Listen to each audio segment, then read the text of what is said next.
Hello everyone, I hope you're well. Welcome to our next snippet.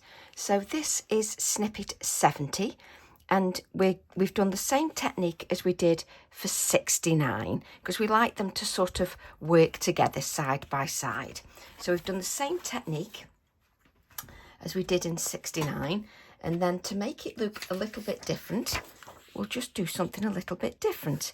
So this time I'm going to use the branched heart, and I'm going to use this little floral here, and I'm going to use my verdant ink just to add a touch of green to the stem, and then I'm going to use lumberjack plaid distress oxide ink just to give me that little bit of red. And then I'm going to stamp the little tulip flower just on to my background. You can also add the second generation if you wish, just to give some depth. I'm then going to repeat that process. So we'll take our green and then a little touch of red for the floral head. And it just shows you that you don't have to have many products. You don't have to have lots of colouring mediums. You can still create a sweet little project just with minimal product. So let's just take our green and then add a touch of the red.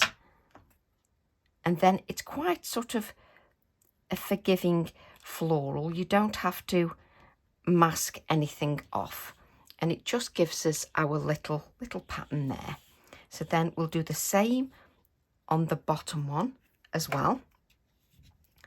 So we'll just add, oh, I nearly didn't do the red then. And then the lumberjack plaid at the top. Now, if you've got a nice red in the VersaFine Clairs, I haven't got a red, it's one colour I need to get. Or I've got the tulip red, but for me, that's not a true red, it's more like an orangey red. So I'm then going to use the lumberjack plaid.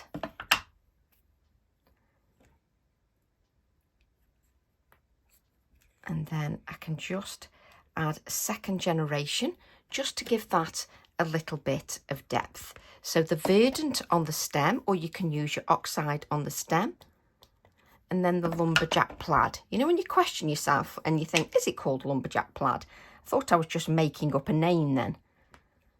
I get like that, especially if it's early in the morning. I'm terrible. So then you've got your lovely little piece on there. And then I'm just going to mask off the top area. And there's always one stamp that I don't seem to get out. I'm terrible. So I'm going to use my little fern, the fronds. And I'm going to use the little fern, the little one that's in here. Just grab a little A7 acrylic block. And then I'm just going to use the nice verdant, just the lighter green, just to give that vibrancy. Let's just mask that off. I'm just using a piece of copier paper to mask off, because you don't want to use a piece of card because that's too thick. You'll end up with a bit of a ridge. And don't do what I'm doing, turn your card to make it easier. And you will see it more in the flesh when it's in front of you than you can on the camera. So let's just turn this over. And then we'll add another little fern. Just sort of change the direction that you're adding your ferns. Lovely. We'll just let that settle, just so that the ink dries a little bit, and then we can add some touches of white. And then on the New Beginnings stamp set is the New Beginnings text. And I always think sort of spring, etc., is sort of the time of new beginnings, new shoots, new florals rejuvenating and regrowing. So I'm going to use that. So we'll add New Beginnings to the middle of our project. And there's a tendency when they're just fine sentiments to squish them. Don't press too hard and then you won't squish. So you've got New Beginnings. And if you've been using stamp sets like I've just picked that one off, just make sure your hands are clean. Let's just move that out of the way. So then I can take my gel pen and then we can just add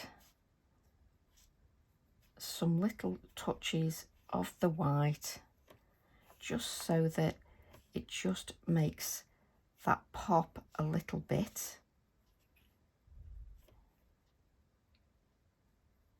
It just makes things just pop a little bit. If you just add little touches of white just to your piece, it does make everything pop, even the second generation.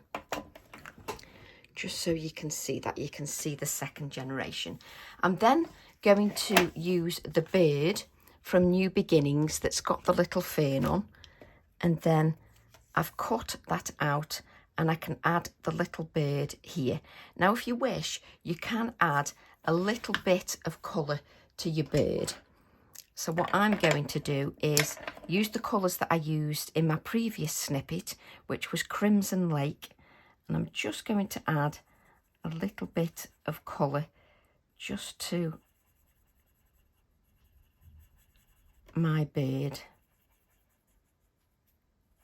And you can see I'm pressing on really lightly, nothing too complicated. I'm just going in a circular motion and pressing really lightly. I'll do the same with my second colour, the same colour that I used yesterday, which was the light vermilion. I did use 3 colours yesterday, but I may only use the 2 colours today. So go back to the darker colour, which was the Crimson Lake, which is PC 925. And I'm just going to add a little bit more depth by just adding a little bit more pressure with that pencil. But if you didn't want to colour it too much and you like a softer look, then you can leave it just with the softer look. You don't have to smooth it out if you don't wish. At the end of the day, this is your project.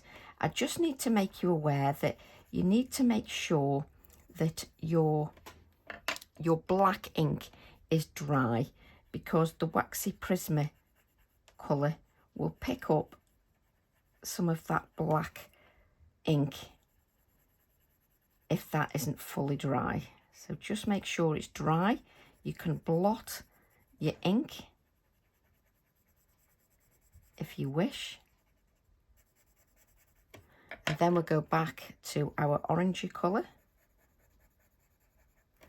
and just blend the 2 colours together. And just smoothing that out a little bit. So filling in the white areas of my card. And again, just going in with that sort of last layer of colour. And you can just take your time. You don't have to rush your process at all. You're only creating a simple project.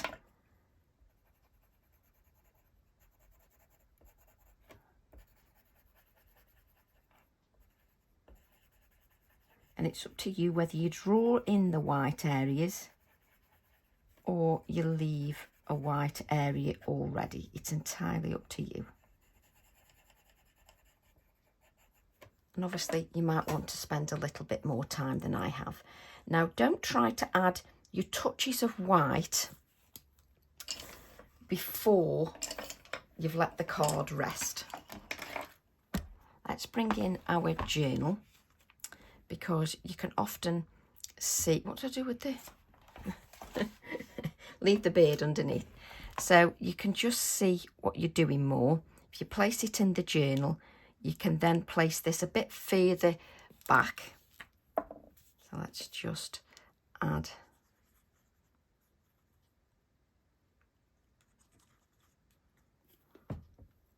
And I can place this sort of so it's a bit further back, because I know that that will be in my journal.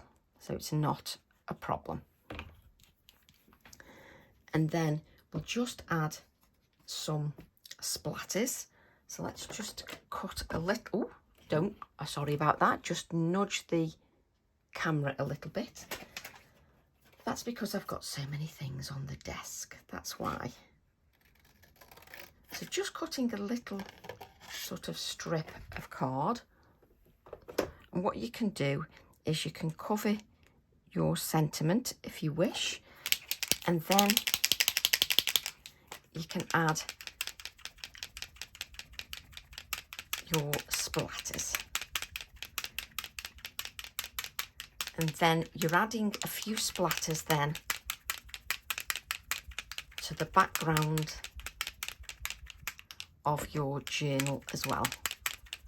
Obviously, if you don't like splatters, you don't have to add them at all. I like the splatters. There we go.